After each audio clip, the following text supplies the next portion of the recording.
एक बार फिर से आप सभी लोगों के सामने हाजिर हूं एमआईएस या डेटा एनालिस्ट प्रोफाइल के लिए होने वाले इंटरव्यू में टेक्निकल राउंड में पूछे जाने वाले कुछ सवाल और उसका जवाब लेके। तो आगे के वीडियो में आप लोगों के सामने कुछ टेक्निकल क्वेश्चन की बात कर रहा हूंगा और उसका सॉल्यूशन भी साथ के साथ बता रहा हूं। इनिशिएटिव लिया है, क्या हुआ? ब्रह्मांड। एमआईएस या डेटा एनालिस्ट प्रोफाइल के लिए आप लोगों का जब इंटरव्यू हो रहा होगा उसमें टेक्निकल राउंड में पूछे जाने वाले कुछ सवाल और उसका सॉल्यूशन लेके आपके सामने हाजिर हूं।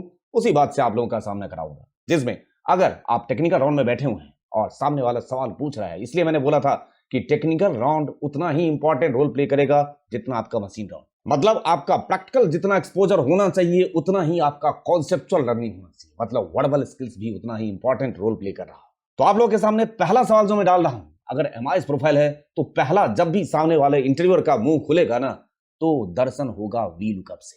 पहला सवाल, what is the default value of last parameter of V lookup? क्या कहते हैं, क्या आंसर होना चाहिए? लास्ट पैरामीटर जो वी लुकअप का होता है उसका डिफॉल्ट वैल्यू क्या होता है? आपने देखा होगा वहां रेंज लुकअप पूछता है ना, वहां पे होता है एग्जैक्ट मैच, अप्रॉक्सीमेट मैच। कौन सा match by default? Answer please comment box में। तब तक मैं आपके सामने सॉल्यूशन रखता हूं। याद रखिएगा, जब भी लास्ट पैरामीटर की बात होगी और डिफॉल्ट वैल्यू की बात होगी तो अप्रॉक्सीमेट मैच होता है डिफॉल्ट, और साथ के साथ अप्रॉक्सीमेट मैच के केस में डेटा आपका सॉर्ट होना चाहिए एसेंडिंग ऑर्डर। दूसरा सवाल आपके सामने आ रहा है, क्या वी लुकअप केस सेंसिटिव होता है क्या? आंसर हां या ना। क्या कहते हैं, वी लुकअप केस सेंसिटिव होता है? आंसर है ना, वी लुकअप केस सेंसिटिव नहीं होता है। मतलब स्मॉल लेटर में इनोजेंट और कैपिटल लेटर में इनोजेंट में कोई भी फर्क नहीं करेगा। अब देखिए, आपके सामने अगर ऐसा सिचुएशन क्रिएट किया जाए कि आपको सम करना है लेकिन कुछ कंडीशन के बेस पे, तो आपके जहन में जो सबसे पहला सॉल्यूशन दिखेगा सम इफ, आया ना? आंसर उसके बेस पे नहीं चाहिए। दूसरा सॉल्यूशन, अगर आप एडवांस लर्नर हैं तो सम प्रोडक्ट आएगा, आंसर उसके बेस पे भी नहीं चाहिए। मतलब सम इफ और सम प्रोडक्ट को यूज नहीं करना है। अब कोई और सॉल्यूशन है क्या? इसका सॉल्यूशन आपके जहन में जो चल रहा है, मैं उसको थोड़ा सा आपको हेल्प करने की कोशिश कर रहा हूं। आपका आंसर होगा, सर ये काम मैं सिंपल सम से कर दूंगा एरे स्टाइल में। मतलब अगर मैं एरे ओरिएंटेड सम फंक्शन बनाने की कोशिश करूं तो आपने देखा होगा array equal to condition parenthesis के अंदर आप पास करके मल्टीप्लाई साइन पास कर करके या आप कंडीशन ओरिएंटेड आउटपुट अचीव कर सकते हैं। एक और सवाल आपके सामने, how to create cross tabulation in Excel. इसका आंसर आप पिवट टेबल के थ्रू देने की कोशिश करिए। आपका आंसर होना चाहिए कि सर पिवट टेबल क्रिएट करिए और एक डेटा सेट को, मतलब एक को रो में रख दीजिए एक फील्ड को और दूसरे को उठा के कॉलम में। ऑप्शन होता है ना वहां पे 4 ऑप्शन, उसमें से एक को उठा के रो में रख दीजिए फील्ड को, दूसरे को किस में? कॉलम में। वो कहलाएगा cross tabulation. How to insert a drop down list. एक नहीं 2 तरीका बताने की कोशिश करना है आपको। तो पहला मेथड आप क्या कह रहे होंगे आंसर कि सर मैं क्या यूज करूं? Answer data validation.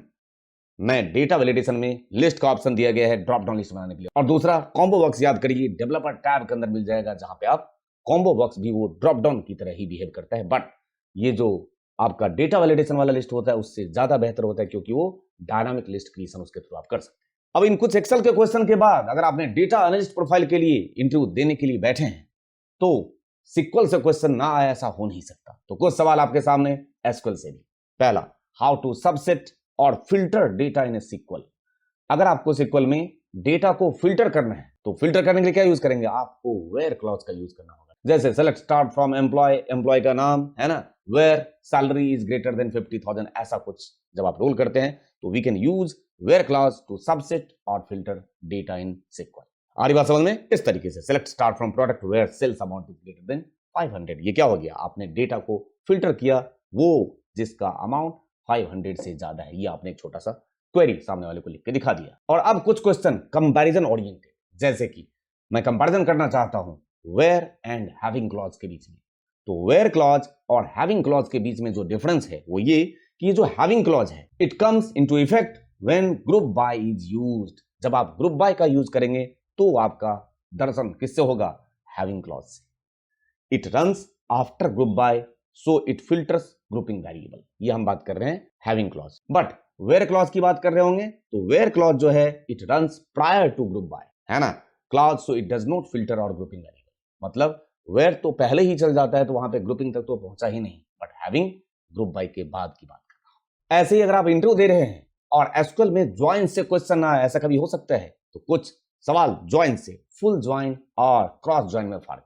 ये ज्वाइन का बहुत ही इंपॉर्टेंट सवाल है। फुल ज्वाइन और क्रॉस ज्वाइन में इस बात का फर्क होगा कि ये जो फुल ज्वाइन है it keeps all rows from both of the input tables even if we can not find a matching row. कहानी समझ आ रही है? बट क्रॉस ज्वाइन के केस में it matches every row one table with every row of another table. ये पहले table का जो है सारे रो मैच कर रहा होगा किससे? सेकेंड टेबल के सारे रो से। वो कौन सा हो गया? वो आपका कहलाएगा क्रॉस ज्वाइन। अब एक डिफरेंस यूनियन में और यूनियन ऑल में।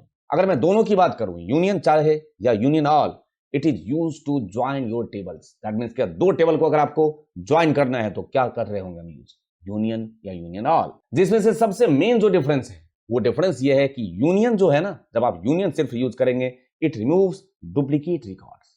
डुप्लीकेट रिकॉर्ड को ये रिमूव कर देगा, बट यूनियन ऑल के केस में ये सारे रखता है। मतलब union all keeps the duplicate records. ये मेजर फर्क है यूनियन में और यूनियन ऑल में।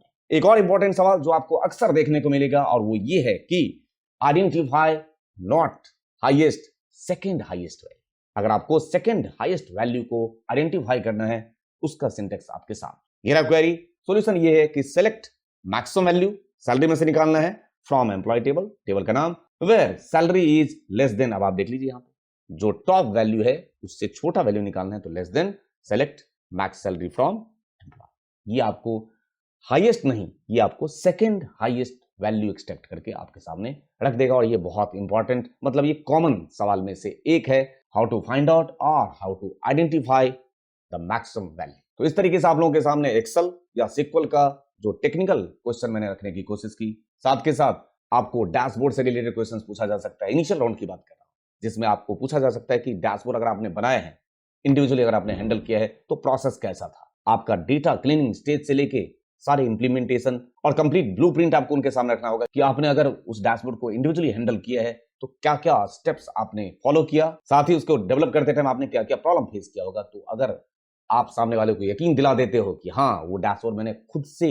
स्क्रैच से एंड तक मैंने खुद हैंडल किया है, तो आपके बातों से कॉन्फिडेंस लगना चाहिए कि हाँ ये मैंने खुद से हैंडल किया है। और वो कॉन्फिडेंस तब आएगा जब आप उस डैशबोर्ड पे खुद से काम कर रखे होंगे। ठीक है, तो मैंने आपके सामने कुछ इंटरव्यू क्वेश्चन रखे, वो आपकी लाइफ में जरूर कुछ ना कुछ वैल्यू ऐड करेगा, आपके स्किल्स को एनहांस कर देगा। और अब आज का वीडियो यहीं पे लेता हूं मैं, साइनिंग ऑफ इस एंडिंग नोट के साथ। बार बार का आपका रिजेक्शन आपकी हिम्मत तोड़ रहा है ना, मैं समझ सकता हूं। बस आपको हिम्मत तो रखना होगा फेल होने पर भी, और कोई दूसरा उपाय नहीं है। और मेरा यकीन तो मानिए आप भी एक दिन उस सफल कहानी में होंगे। Thank you for your love and support to universe and channel. Thank you दिल से।